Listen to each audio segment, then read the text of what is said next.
Debit air Sungai Bengawan Solo terus meluap. Bahkan saat ini, Bengawan Solo dinyatakan dalam status siaga 1. Salah satu jalan desa bahkan sudah terendam banjir dan warga terpaksa memutar melalui wilayah Kabupaten Tuban jika hendak ke Kota Lamongan. Tingginya volume hujan di daerah hulu beberapa hari terakhir menyebabkan kondisi air Bengawan Solo yang melintas di wilayah Lamongan dinyatakan dalam kondisi 1. Di antaranya di Kecamatan Laren, Plangwot, dan wilayah Kecamatan Glagah.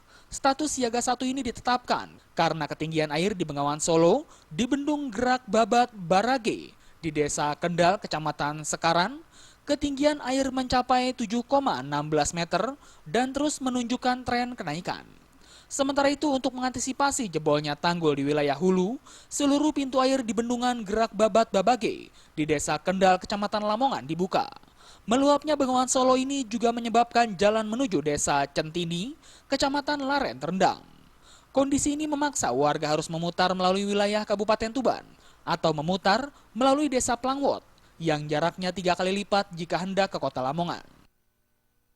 Kondisi aliran Sungai Bengawan Solo di Bendung Gerak Babat terpantau cenderung stabil dan ketinggian di Bendung Gerak Babat di level 716. Itu posisi siaga 1 atau siaga hijau.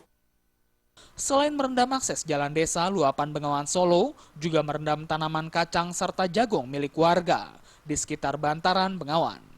Dari Lamongan, Jawa Timur, Muhammad